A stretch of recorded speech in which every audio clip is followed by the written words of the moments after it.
Mason, my fiance is pregnant, so let's make this quick. Pack your things and leave. I froze, my heartbeat echoing in my ears. Mason stood there with a nervous woman holding her close. Her face was familiar, yet it took a moment for everything to click. Fiance? Pregnant? Mason, what are you talking about?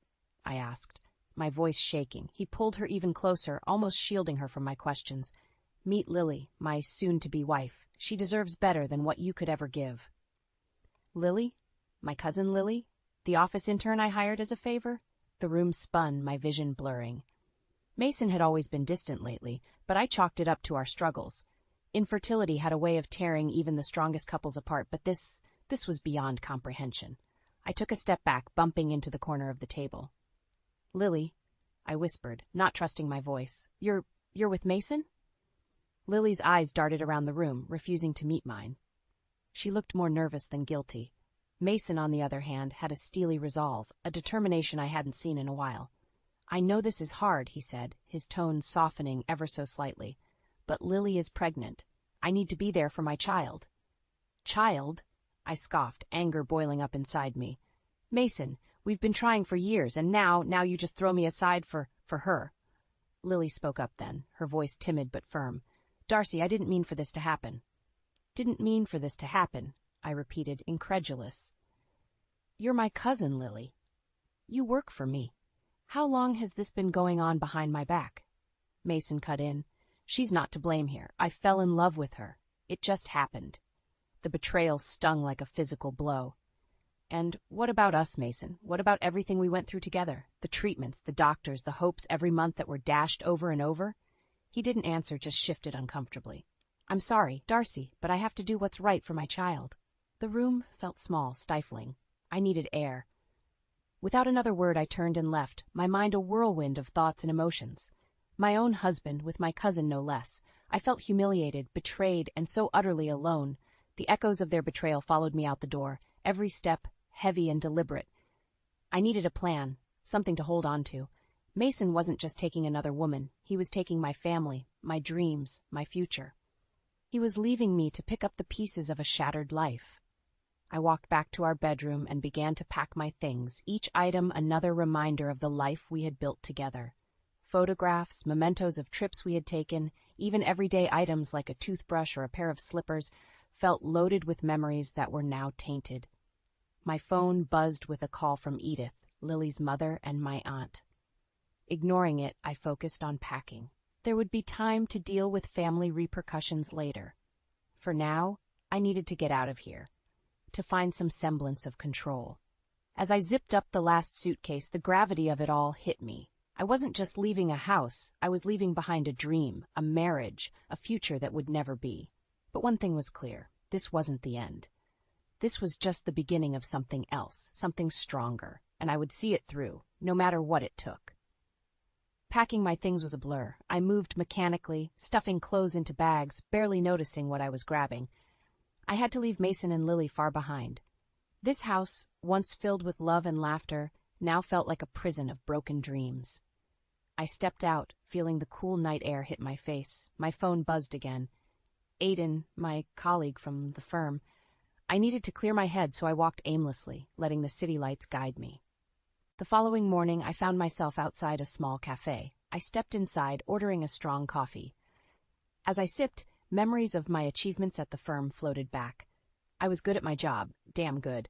I had built my reputation as a successful architect, one project at a time.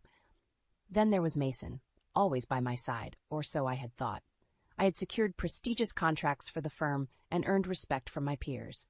But with every professional high came the personal low of our infertility struggle. Every failed attempt at having a baby had driven a wedge between Mason and me. But I had always believed we would pull through. We met Lily at a family barbecue. She was fresh out of college, looking for a job. Out of pity, I offered her an internship at my firm. She seemed willing to work hard, at least in the beginning.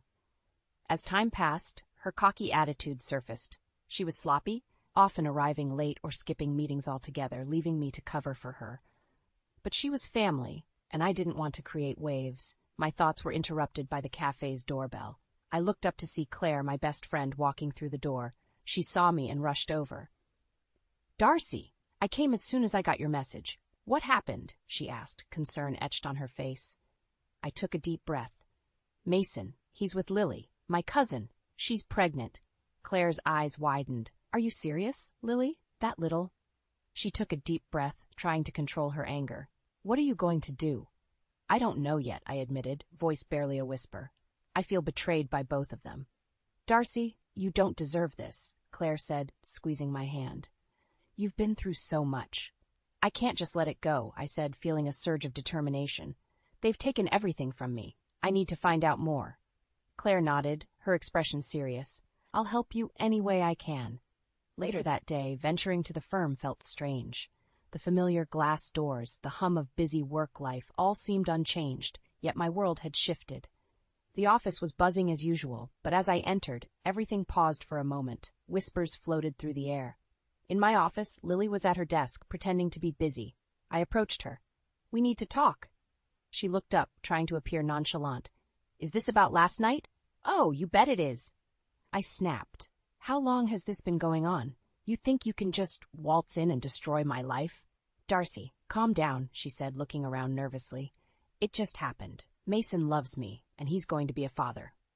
Save it, I said, glaring at her. You have no idea what you've gotten yourself into. I walked away, feeling the eyes of curious colleagues on my back. I wasn't done yet, not by a long shot. If they thought they could ruin my life and get away with it, they were sorely mistaken. This was just the beginning, and I was ready to fight back, whatever it took. The next few days felt like navigating a minefield. I kept to myself at the office, focusing on work to keep the turmoil at bay. But it was impossible to ignore Lily's presence. Her attitude had shifted noticeably, cocky, almost smug. One rainy Tuesday, I entered the break room to find Lily gossiping with some colleagues. Darcy is such a control freak. She's always making everything about her, Lily was saying. I felt a wave of anger. Excuse me, I demanded, stepping forward. Lily's eyes widened momentarily, but she quickly recovered. Oh, Darcy, I was just saying how dedicated you are to your work. Save it, I snapped. Get back to work, all of you. As the small crowd dispersed, I cornered Lily. I know what you're doing. You may have Mason fooled, but not me. Her eyes narrowed. You can't control everything, Darcy. Sometimes things just happen. I clenched my fists, resisting the urge to scream. You're playing with fire, Lily. Don't forget that. With that, I turned and left, my heart pounding. I needed to find a way to expose her. But how? Later that week, I started noticing the little things. Lily's work was sloppy, errors everywhere, deadlines missed. It seemed like everything was falling apart around her, except she didn't care. She seemed more interested in flaunting her newfound confidence and her supposed connection to Mason. I called a meeting with Aiden. He was my rock, my trusted colleague. We sat in my office, the door closed for privacy. I need your help, I said. Aiden looked worried. What's going on, Darcy? I need to find out everything about Lily. She's ruining everything I've worked for, and Mason, he's completely blind to it. He leaned forward, concerned. You think she's up to something more? I know she is, I said firmly. But I need proof. Aiden nodded. All right, I'll see what I can dig up. Feeling somewhat better, I focused on work, burying myself in blueprints and project deadlines. But Lily's presence was always there, a constant reminder of my ridicule and betrayal. During lunch one day, I overheard Lily talking loudly to some colleagues. Darcy's designs are so outdated. I don't know why she gets all the credit. I clenched my jaw and continued eating, focusing on every word, my anger intensifying with every snide comment. That evening, Aiden met me in the parking lot. I found something, he said, holding a file. What is it? I asked, eager. Her resume is padded. She lied about her qualifications. She didn't even graduate. I took the file, feeling a sense of relief mixed with anger. This is it. This is how we expose her. The next day, I called Lily into my office. She walked in, her confidence annoyingly high. Close the door, I said. She did, eyeing me warily. What's this about? I threw the file on the desk. Your lies, Lily. Your fake qualifications. You think you can come in here and tarnish everything? She glanced at the file, then back at me. And what are you going to do about it? This, I said, goes straight to HR. You're done here. Lily's face turned pale. You can't do that. Watch me, I said. You've played your games for long enough. You've played your games for long. As she stormed out, I felt a strange mix of satisfaction and sadness. This wasn't over yet, but it was a start, and I wasn't going to stop until I had my life back piece by piece. Lily had been removed from the office, but her presence still lingered like a bitter aftertaste. Mason's betrayal was a wound that wasn't healing, and I found myself constantly battling anger and sadness. But I had to push forward. There was more to uncover, and a life to rebuild. One evening, I found myself in our now fractured home, staring at the empty spaces where Mason's belongings used to be. My phone buzzed. Claire. "Darcy, how are you holding up?" she asked, her voice full of concern. I sighed, trying to keep my head above water. "Listen, I heard from Edith. She's shocked about what happened. She had no idea." "Good," I said grimly. "At least someone's on my side." "Have you thought about what's next?" Claire pressed. "I have," I said, feeling a new determination. "I need to figure out everything about Mason and Lily's relationship. There are too many questions." Claire paused, then asked, "And after that?" "After that, I'll decide," I replied, my mind whirring with possibilities. At work, the atmosphere was tense. Everyone knew about Lily's abrupt departure, but no one dared to ask me directly. Instead, whispers and sideways glances filled the office. Despite the chaos, Aiden remained a rock. "Darcy, how's everything?" he asked, showing genuine concern. "I'm coping," I said. "I'll need your help again, Aiden. There's more to this story." "I've got your back," he assured me. Days later, trouble brewed again. Mason showed up at the office unannounced. His presence sent immediate unease through me. "Can we talk?" he asked, his tone softer than I expected. I gestured for him to enter my office, closing the door behind us. "What do you want?" He hesitated, then said, "Darcy, I didn't come here to fight. I want to explain." "Explain?" I scoffed, crossing my arms. "Explain how you cheated on me with my cousin? Knocked her up and expected me to just pack up and leave?" He winced. "I know it looks bad." "Looks bad?" I interrupted, my voice rising. "It is bad, Mason." He took a deep breath. "It wasn't planned. It just happened. We didn't mean to hurt you." My eyes hardened. "Oh, save it. None of that excuses what you did." "Darcy, I miss you," he admitted, voice shaking. "Miss me?" I laughed bitterly. "You're unbelievable." He reached out, but I stepped back. "Darcy, please understand. I'm still here for you." I shook my head, feeling disgusted. "You've ruined everything. There's no turning back now." "Can we at least talk?" he pleaded. "One last chance?" I stared at him, debating. "Fine, we'll talk, but not now. I need time." Mason nodded, grateful. "Thank you." As he left, I sank into my chair, trying to process the emotions swirling inside me. One thing was clear. I couldn't trust his words. Aiden knocked, entering the room. "Everything okay?" "No," I admitted, feeling exhausted. "But I'll manage." "Stay strong, Darcy," he said. "You've got people who care about you." "Thanks, Aiden," I said, giving him a weak smile. "I appreciate it." As the days turned into weeks, I continued to piece together the fragments of my life, slowly but surely. Mason's betrayal and Lily's deceit had rocked my world, but they wouldn't break me. This was just a temporary setback. I was stronger than that. I sat at my desk the next day, trying to focus on my designs, but Mason's unexpected visit haunted my thoughts. Suddenly, there was a light knock at the door. Aiden peeked in. "Got a minute?" he asked. "Yeah, come in," I replied, putting down my pencil. He closed the door behind him. I did a little more digging into Lily's past, found something interesting. "What is it?" I asked, intrigued. He handed me a folder. Her last 2 jobs didn't end well. Both places reported issues with her work ethic and integrity. "Not surprised," I muttered, flipping through the pages. "This just adds to the pile." Aiden leaned in. "What's your next move?" "I'm going to expose her for who she really is," I said firmly. "But I need to do it right." That evening, I was at home, pacing the living room, when I heard a knock. I opened the door to find Mason and Lily standing there. My stomach churned. "What do you want?" I demanded. "We need to talk," Mason said. "Fine." "Make it quick," I replied, stepping aside to let them in. "We're here to clear the air," Mason started, his tone unusually calm. "Clear the air?" I said, incredulous. "After everything you've done?" Lily spoke up then, her voice lacking any real sincerity. "Darcy, we didn't mean for things to get out of hand." I glared at her. "You think you can just waltz in here and make everything better with a few words?" Mason sighed. "We want to make amends." "Amends?" I let out a bitter laugh. "You've destroyed everything I cared about." Lily shifted uncomfortably. "Darcy, we Save it, Lily, I interrupted. I know about your past jobs, your lies. You're not fooling anyone here. Mason's face went pale. What are you talking about? Ask her, I said, nodding towards Lily. She's been lying through her teeth. Lily's eyes widened, panic flashing across her face. Darcy, please. You don't understand. Oh, I understand perfectly, I said, my voice ice cold.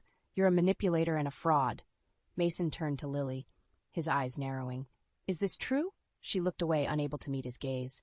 Mason, Enough, I shouted, my emotions boiling over. Get out of my house.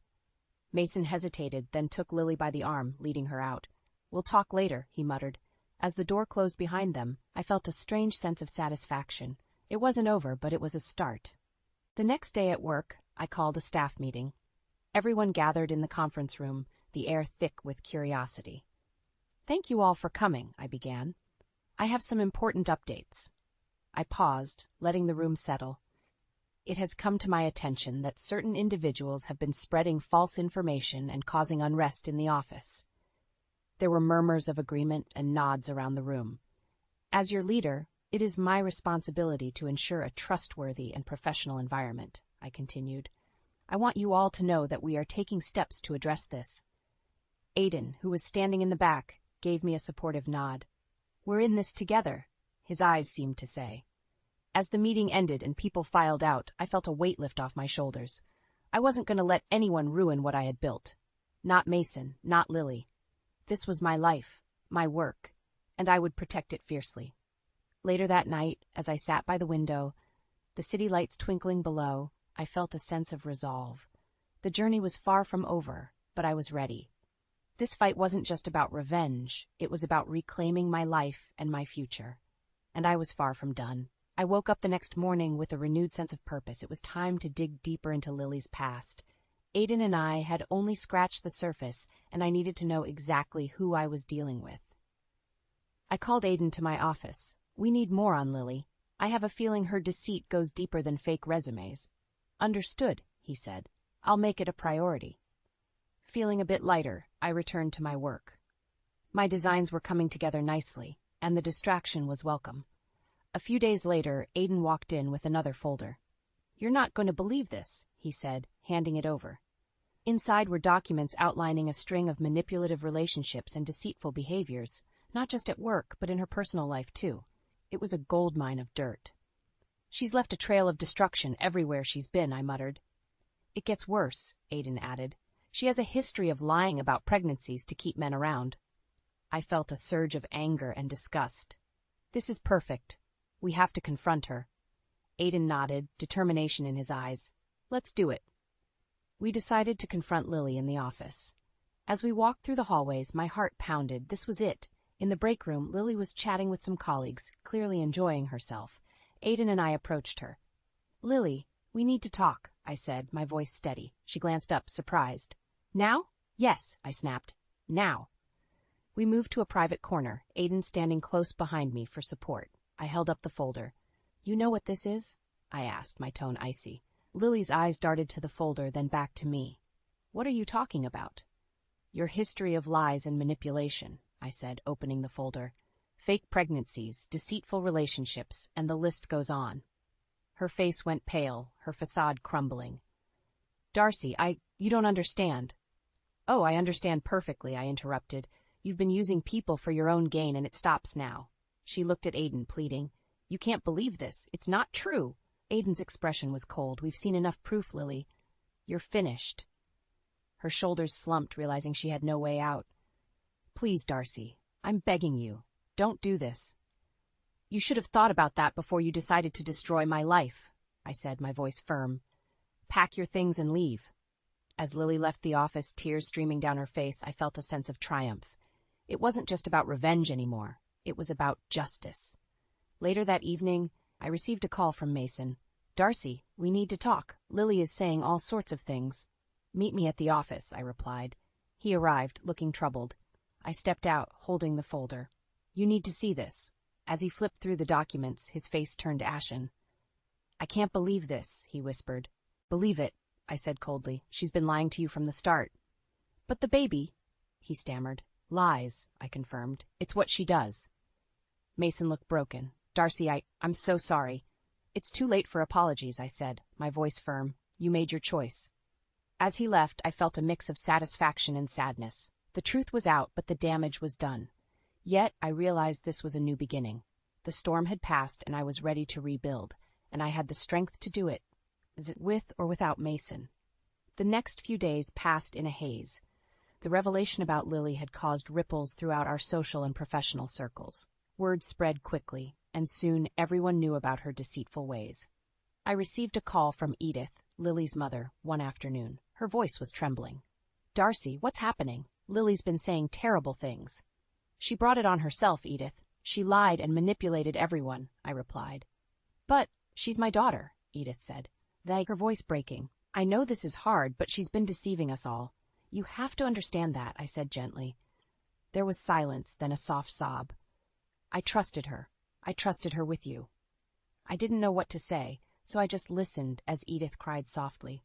When she finally hung up, I felt a strange sense of empathy mixed with resolve.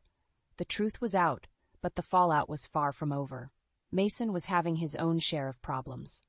His colleagues at work had begun to distance themselves, and our mutual friends were hesitant to take a side. One evening, he showed up at the office, looking haggard. "Darcy, can we talk?" he asked, his voice rough. I looked at him, feeling a pang of sympathy. "All right."